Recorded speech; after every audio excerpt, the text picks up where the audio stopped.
Third number that is magnetic quantum number.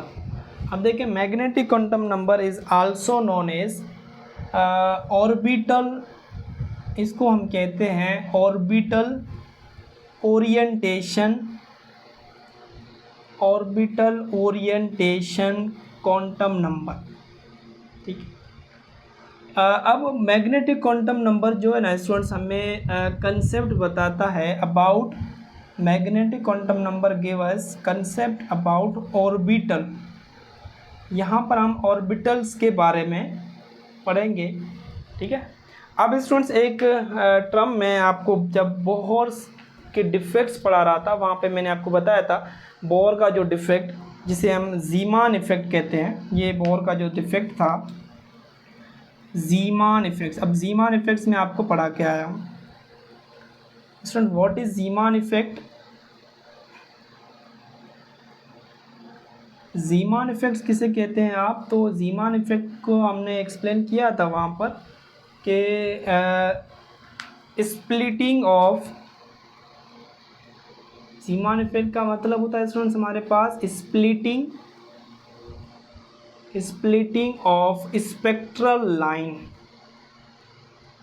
Splitting of spectral line in magnetic field.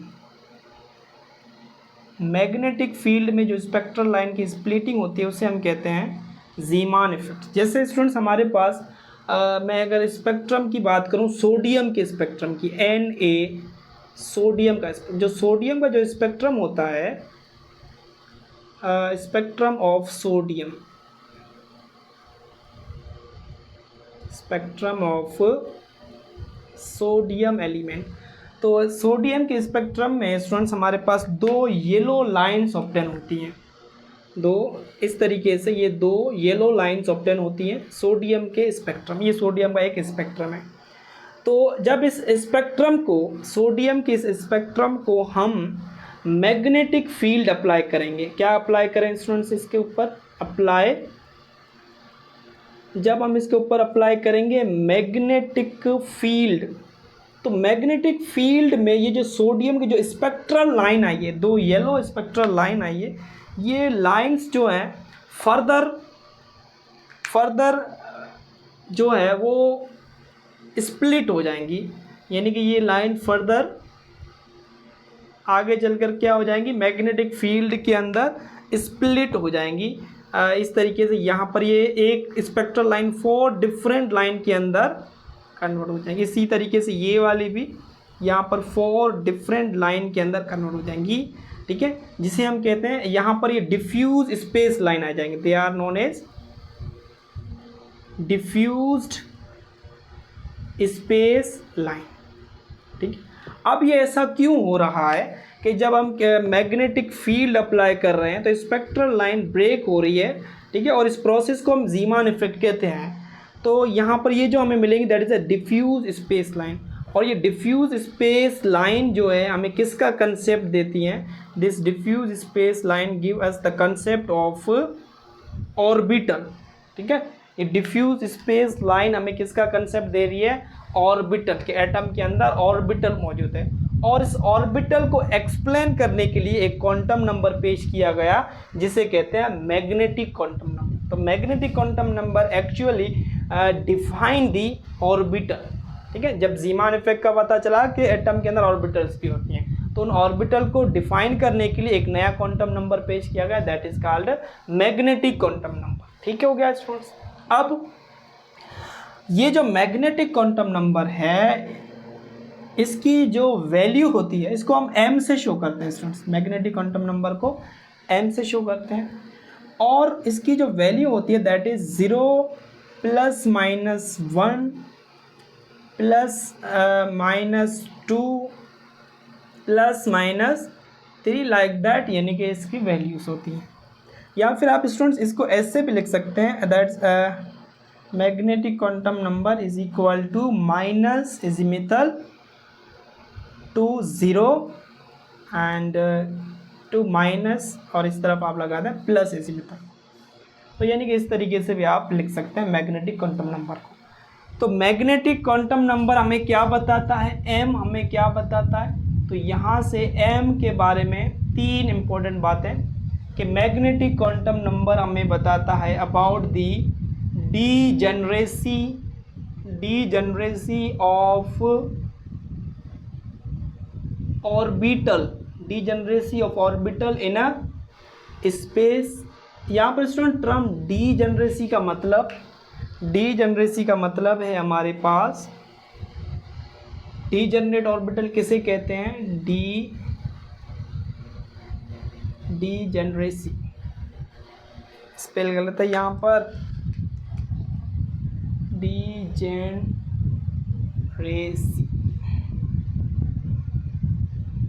ठीक हो गया, अभी सही है। तो स्टूडेंट ये जो डीजनरेसी है, डीजनरेसी का मतलब क्या है, ठीक है, डीजनरेसी का मतलब है कि वो orbitals having same energy but different orientation. ऐसे ऑर्बिटल जिनकी एनर्जी सेम हो, ओरिएंटेशन डिफरेंट हो, तो उन्हें हम डीजनरेट ऑर्बिट कहते हैं, ठीक है, डीजनरेट ऑर्बिटल, सॉरी, और इस टर्म को क्या कहेंगे, डीजनरेसी। तो मैग्नेटिक क्वांटम नंबर हमें ऑर्बिटल की डीजनरेसी के बारे में भी बताता है कि कोई भी ऑर्बिटल स्पेस के अंदर किस तरीके से डिफरेंट ओरिएंटेशन काज करता है। यानी किसी ऑर्बिट को आप मैग्नेटिक फील्ड अप्लाई करें तो वो स्पेस के अंदर डिफरेंट एक्सिस के अंदर अपने आप को अरेंज कर देता है, जिसे हम डीजनरेसी कहते हैं कि उन ऑर्बिटल की एनर्जी तो सेम होगी मगर उनकी ओरिएंटेशंस वो डिफरेंट होती है, ठीक है। तो magnetic quantum number is also tells us about the degeneracy of orbital in a space, कि कोई भी ऑर्बिटल जो है वो स्पेस के अंदर कौन सी पोजीशंस को अरेंज करता है, आइदर एक्स वाई जेड, कौन से प्लेन पे, ठीक है, तो उसकी अलग अलग वैल्यूज होती हैं। या फिर आप सिंपली कहें magnetic quantum number tells us about the different ways in which a subshell arranged along x, y and z axis. यानी कि मैग्नेटिक क्वांटम नंबर से ये भी हमें पता चलता है कि कोई सब शेल जो है वो एक्स वाई जेड प्लेन में कितने तरीके से अरेंज हो सकता है। यानी कोई सब शेल स्पेस के अंदर जब हम इस सब शेल को मैग्नेटिक फील्ड अप्लाई करेंगे, ठीक है, मैग्नेटिक फील्ड अप्लाई करने से ये जो सब शेल है arrange along x y z in, यहाँ पर लिख लें, इन मैग्नेटिक फील्ड। तो सिंपली हमें ये भी मैग्नेटिक क्वांटम नंबर बताता है कि कोई भी सब शेल जो है कितने तरीक़ों से इस स्पेस के अंदर एक्स वाई जेड प्लेन में अरेंज हो सकता है जब हम उसके ऊपर मैग्नेटिक फील्ड को अप्लाई करें, ठीक है। यानी कि सिंपली लास्ट पॉइंट अगर मैं मैग्नेटिक क्वांटम नंबर के बारे में यहाँ पे आपको बताऊँ तो magnetic quantum number tells us about the orbital orientation. क्या बताता है? Tells us about the orbital orientation in space. Orbital orientation in space के अंदर ऑर्बिटल की ओरिएंटेशन का पता चलता है by using magnetic quantum number. ठीक हो गया। अब देखें स्टूडेंट्स कैसे। अब सपोज करें हमारे पास सब शेल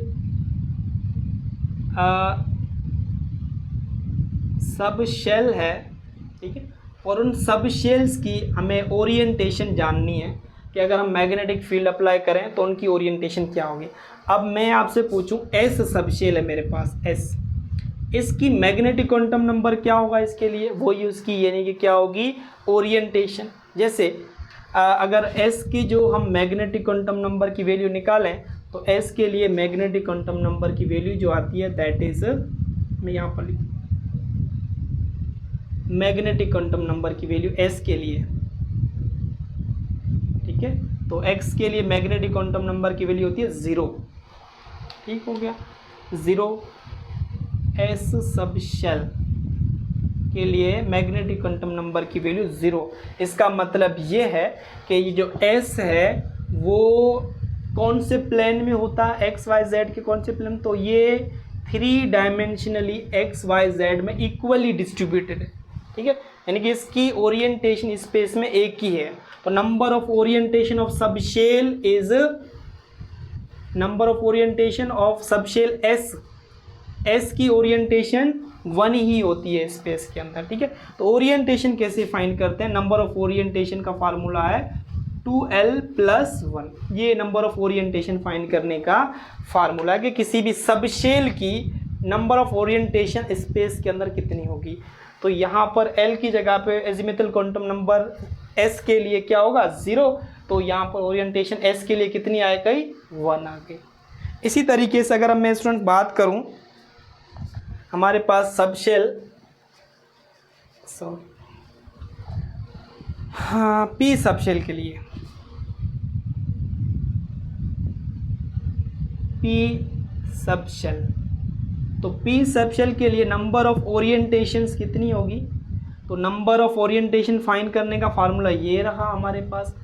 तो मैं क्या करूँगा m2l+1, तो नंबर ऑफ यहाँ पर l की जगह पे azimuthal quantum number of p के लिए एजिमुथल क्वांटम नंबर की वैल्यू 1 होती है, तो नंबर ऑफ 2 और 1 दैट इज़ 3, यानी कि p की नंबर ऑफ ओरिएंटेशन कितनी होगी 3 का मतलब कौन कौन से मैग्नेटिक क्वांटम नंबर हो सकते हैं, तो यहाँ पर 0, ठीक है, s के लिए सॉरी p के लिए दैट इज़ 0 और इस तरफ +1 और -1, ये मैग्नेटिक क्वांटम नंबर होंगे किसके students for p sub shell के लिए। तो ओरिएंटेशन कितनी आई हमारे पास 3 ओरिएंटेशन आ गई।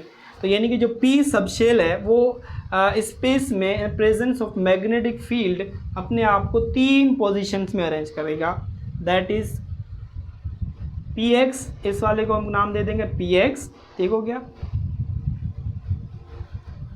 पी वाई और दैट इज पी जेड, ठीक है। तो इसी तरीके से मैग्नेटिक क्वांटम नंबर भी कितने हैं स्टूडेंट 3 है, -1 0 और +1, नंबर ऑफ ओरिएंटेशन स्पेस 3 आ गई हमारे पास। यानी कि p ऑर्बिटल्स स्पेस के अंदर 3 ओरिएंटेशन करता है, इस वजह से p को कहते हैं कि p orbital is a 3-folded orbital, 3-folded, p orbital is also known as 3-folded orbital, या फिर काफ़ी बुक के अंदर लिखा हुआ है कि p is a triply folded orbital. तो बाद अगर एमसीक्यू में पूछिए आपसे which of the following is a triply folded orbital, तो p is a triply folded orbital because ये स्पेस के अंदर मैग्नेटिक फील्ड के प्रेजेंस में ये 3 टाइप्स ऑफ ओरिएंटेशन शो करता है, ऑर्बिटल p ऑर्बिटल एक्सिस पे भी, y पे भी एंड z एक्सिस पे भी। तो यहाँ पर p ऑर्बिटल। अच्छा, इसके बाद अगर मैं आपसे पूछूं d ऑर्बिटल की नंबर ऑफ ओरिएंटेशंस क्या होगी, तो d ऑर्बिटल्स के लिए d ऑर्बिटल अपने आप को मैग्नेटिक फील्ड में स्पेस के अंदर 5 तरीके से अरेंज करता है। तो d के लिए जो मैग्नेटिक क्वांटम नंबर की जो वैल्यू है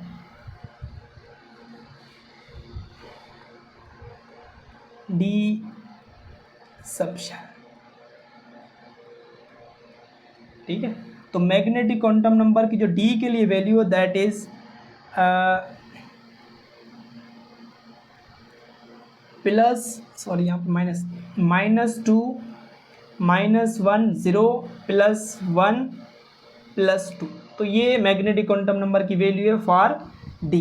नंबर ऑफ ओरिएंटेशन जाननी है हमें, नंबर ऑफ ओरिएंटेशन 2l+1, तो मैग्नेटिक क्वांटम नंबर की वैल्यू ये लिखी हमने। ओरिएंटेशन के लिए एजीमुथल क्वांटम नंबर वैल्यू चाहिए, तो d के लिए l की वैल्यू क्या होती है हम पढ़ के आए हैं, d के लिए l की वैल्यू 2 होती है, तो +1 2 to the 4 4 +1 दैट इज 5, तो नंबर ऑफ ओरिएंटेशन कितनी होगी 5, इस वजह से मैग्नेटिक क्वांटम नंबर की वैल्यू भी कितनी आई है 5, 1 2 3 4 5। अच्छा, कौन कौन सी ओरिएंटेशन होती है, तो d के लिए d x y t x y होती है, और t x z d z x z square d x d y z और डी एक्स स्क्वायर। ये 5 टाइप की डिफरेंट ओरिएंटेशन है डी ऑर्बिटल्स की, ठीक है।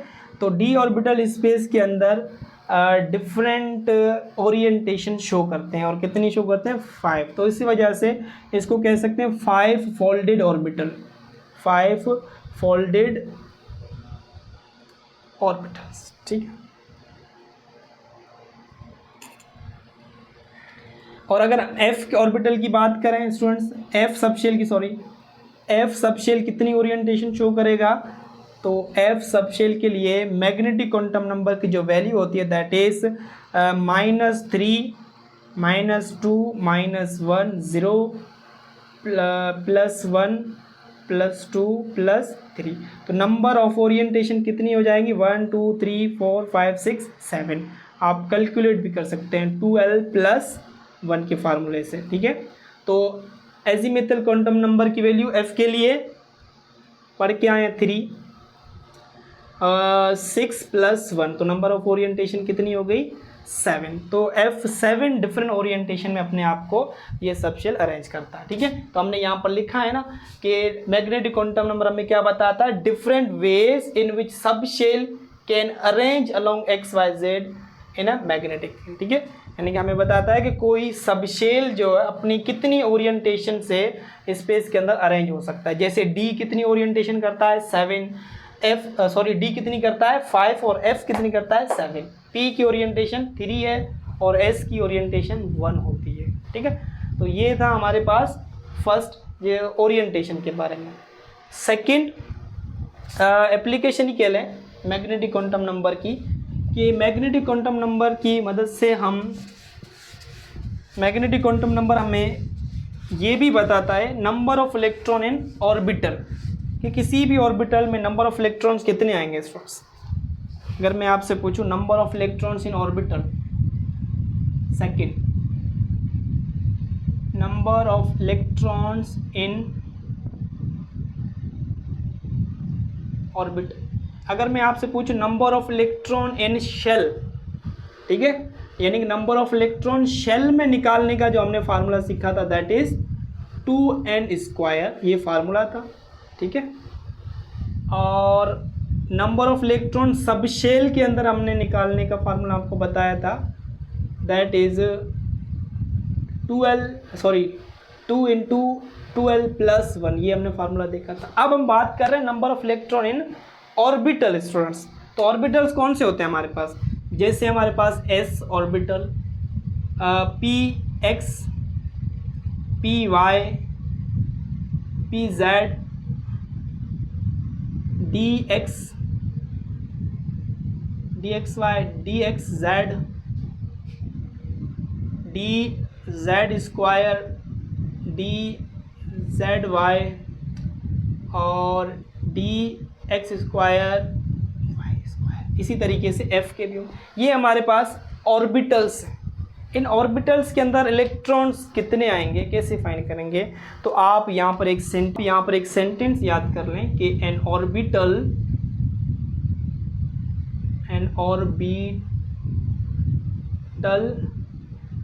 कैन हैविंग मैक्सिमम इलेक्ट्रॉन्स, जो होंगे मैक्सिमम इलेक्ट्रॉन आर 2। किसी भी ऑर्बिटल में मैक्सिमम इलेक्ट्रॉन कितने आते हैं? 2, और वो दोनों के दोनों अपोजिट स्पिन से होंगे। उनकी दोनों की स्पिन क्या होगी? With opposite spin. अब स्पिन क्या है वो हम आगे 4th क्वांटम नंबर के अंदर डिस्कस करते हैं, मगर स्पिन डिफरेंट होती है। जैसे अगर हम s की बात करें, ये s ऑर्बिटल, ये px, ये py, ये pz, इस तरीके से ये डिफरेंट ऑर्बिटल्स हमारे पास। अब बात करूँ मैं कि s के अंदर इलेक्ट्रॉन्स कितने आएंगे, तो 2 आते हैं और अपोजिट स्पिन के साथ। इस तरीके से ये px, py और इस तरीके से देते हैं अपोजिट स्पिन, ठीक है। ये नंबर ऑफ इलेक्ट्रॉन्स है ना ऑर्बिटल्स। अब थर्ड बात कि अगर मैं आपसे पूछूं number of orbitals in a orbit in a shell, कि किसी शेल के अंदर ऑर्बिटल्स कितने, भाई मैंने आपको कह दिया के शेल जो फर्स्ट शेल है उसके अंदर ऑर्बिटल्स कितने होंगे। मैंने आपको कह दिया सेकंड ऑर्बिट एल शेल, उसके अंदर नंबर ऑफ ऑर्बिटल्स कितने होंगे। तो यहाँ पर हमारे पास एक फार्मूला है स्टूडेंट, इससे सॉल्व। नंबर ऑफ ऑर्बिटल्स को कैलकुलेट करने के लिए number of orbitals in orbit can be calculated by using n square. ठीक है, अब जैसे मैं कहूँ जैसे मैं ऑर्बिट का नाम लिखूँ ऑर्बिट, या फिर आप उनको शेल भी कह रहे हैं ना स्टूडेंट्स। जैसे हमारे पास n की वैल्यू फर्स्ट है तो फर्स्ट ऑर्बिट, ठीक है, n की वैल्यू 2 है तो सेकंड ऑर्बिट। जैसे मैं अगर आपसे कहूँ फर्स्ट ऑर्बिट के अंदर नंबर ऑफ ऑर्बिटल, तो आप क्या करेंगे, नंबर ऑफ ऑर्बिटल्स के लिए फर्स्ट है तो n का क्या ले लेंगे स्टूडेंट्स, स्क्वायर, तो वैल्यू क्या आ गई 1। यानी कि फर्स्ट ऑर्बिट के अंदर जो ऑर्बिटल्स होंगे वो 1 ही होता है, एक ऑर्बिटल है, और वो कौन सा होता है, s। ठीक है, सेकेंड ऑर्बिट के अंदर कितने ऑर्बिटल्स होंगे, तो यहाँ पर n की जगह पे आप क्या रखेंगे स्टूडेंट 2, तो 2 का स्क्वायर, तो कितने हो जाएंगे 4। यानी कि सेकेंड ऑर्बिट के अंदर जो ऑर्बिटल्स होते हैं वो 4 है, और वो 4 कौन से हैं, s px py pz। ठीक है, इसी तरीके से अगर n की वैल्यू 3 हो जाए तो 3 का स्क्वायर ले लें, ऑर्बिटल्स कितने आ जाएंगे, 9 ऑर्बिटल्स आ जाएंगे आपके पास। ठीक है, और वो 9 कौन से होंगे स्टूडेंट्स, एक s होगा, 3 p के होंगे और 5 d के हो जाएंगे, 5 d के ऑर्बिटल, ये टोटल मिलाकर 9 हो जाएंगे हमारे पास, जो मैंने यहाँ पर लिखे ये सारे। तो नंबर ऑफ ऑर्बिटल्स भी हम इस तरीके से फाइंड कर सकते हैं। अगर आपसे मैं पूछूं कि वो ऑर्बिट बताएं, वो शेल बताएं जिसमें 9 ऑर्बिटल्स आते हैं, तो आप कहेंगे थर्ड शेल, ये एमसीक्यूज बन सकते हैं। अगर मैं आपसे कहूं कि वो मुझे ऑर्बिट बताएं, शेल बताएं जिसके अंदर 4 ऑर्बिटल आते हैं, तो वो सेकेंड शेल होता है, 4 ऑर्बिटल सेकेंड शेल में, 9 ऑर्बिटल थर्ड शेल। ठीक हो गया स्टूडेंट्स। तो अब हमारे पास लास्ट क्वांटम नंबर बचा है, that is spin quantum number, और that quantum number is not part of Schrodinger wave equation. ये पॉइंट आप नोट डाउन कर लें। ठीक हो गया, स्पिन क्वांटम नंबर।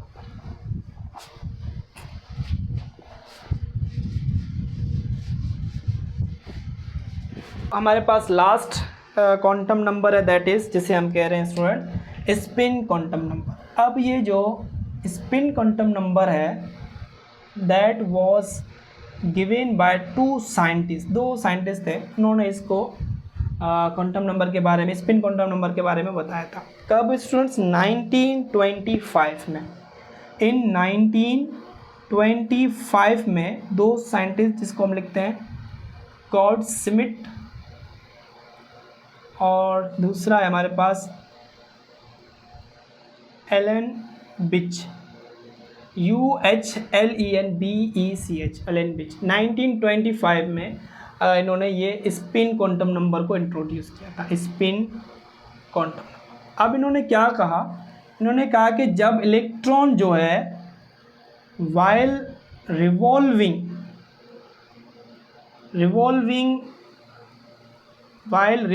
इन ऑर्बिटल, जब इलेक्ट्रॉन ऑर्बिटल में रिवॉल्व करता है उस टाइम इलेक्ट्रॉन आल्सो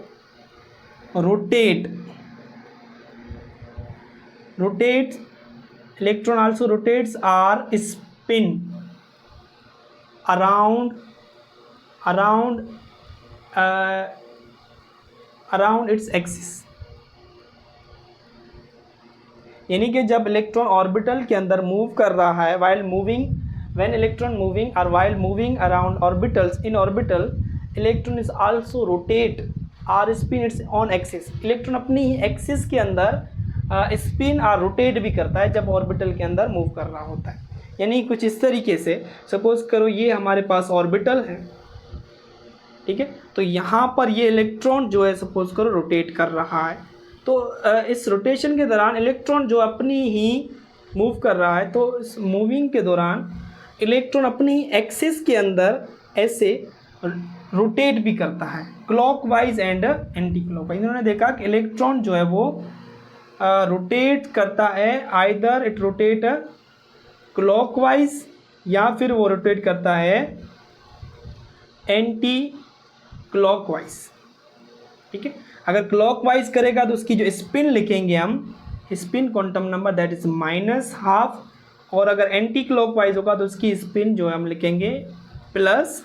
इस तरीके से इलेक्ट्रॉन जो है किसी भी ऑर्बिटल के अंदर क्लॉकवाइज और एंटी क्लॉकवाइज रोटेट करता है, और इस रोटेशन को हमने स्पिन क्वांटम नंबर कहा। ठीक है, अब स्टूडेंट्स एक क्वेश्चन है आपसे कि अब किसी भी ऑर्बिटल के अंदर 2 इलेक्ट्रॉन्स हमने कहा अकोमोडेट होते हैं, 2 इलेक्ट्रॉन्स। जैसे मैं यहाँ पर ये ऑर्बिटल ले रहा हूँ और इसमें हमारे पास ये 2 इलेक्ट्रॉन्स हैं।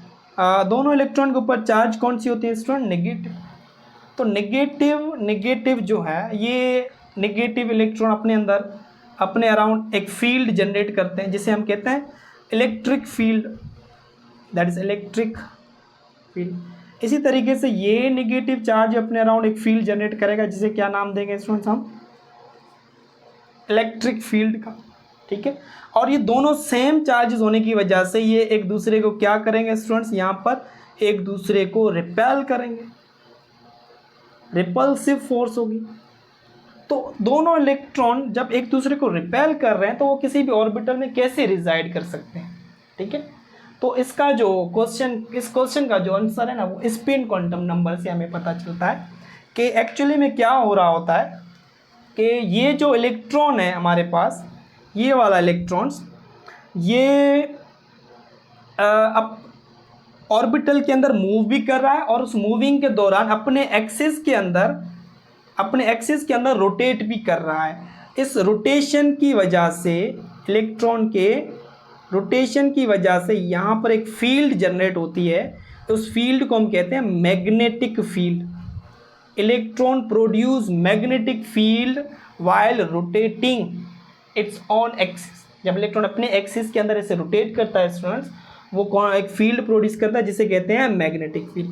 अब सपोज करें ये इलेक्ट्रॉन क्लॉकवाइज रोटेट कर रहा है। कैसे रोटेट कर रहा है? क्लॉकवाइज। तो इसकी फील्ड बनेगी that is south and north. ठीक है, इस तरीके से ऊपर साउथ बनेगा और नीचे नॉर्थ। अब ये इलेक्ट्रॉन सपोज करो रोटेट कर रहा है क्लॉकवाइज, सॉरी ये एंटी क्लॉकवाइज हो गया, तो ये कैसे रोटेट करेगा? ये एंटी क्लॉकवाइज रोटेट कर रहा है। तो यहाँ पर जो फील्ड, मैग्नेटिक फील्ड बनेगी, उसका नॉर्थ ऊपर होगा और साउथ नीचे। अब ये साउथ और नॉर्थ आपस में अट्रैक्शन करते हैं, जिसकी वजह से इलेक्ट्रॉन ऑर्बिट के अंदर रिजाइड रहता है, जिसकी वजह से इलेक्ट्रॉन ऑर्बिटल के अंदर रिजाइड रहता है। ठीक है, आई होप कि आपको ये बात समझ में आई होगी कि किसी भी ऑर्बिटल के अंदर मौजूद 2 इलेक्ट्रॉन के ऊपर सिमिलर चार्ज होने की वजह से रिपल्सिव फोर्स आती है, और उन इलेक्ट्रॉन की स्पिन क्वांटम नंबर की वजह से, एक्सिस के अंदर रोटेशन की वजह से मैग्नेटिक फील्ड जनरेट होती है। वो मैग्नेटिक फील्ड जो है उस इलेक्ट्रॉन्स को ऑर्बिटल के अंदर बाइंड करके रखती है, सिंपल सा। और अगर क्लॉकवाइज है तो, और जो मैग्नेटिक फील्ड होगी उसका नॉर्थ ऊपर और साउथ नीचे होगा। अगर एंटी क्लॉकवाइज स्पिन कर रहा है इलेक्ट्रॉन तो उसका नॉर्थ ऊपर और साउथ, और ये अपोजिट पोल्स जो आपस में अट्रैक्शन काज करते हैं, इसकी वजह से यहाँ पर अट्रैक्शन होगी और यहाँ पर अट्रैक्शन। ठीक हो गया students, that is all about the quantum number. I hope कि आपको बातें समझ में आई होगी, और फिर भी अगर आपको कोई कन्फ्यूजन है, कोई बात छूट गई है जो मैं एक्सप्लेन नहीं कर पाया, तो आप कमेंट सेशन में बता सकते हैं। तो आज के लिए इतना ही। अल्लाह हाफिज़, टेक केयर, और अगर लेक्चर अच्छा लगे तो लाइक और सब्सक्राइब करना ना भूलें। थैंक यू, अल्लाह हाफिज़।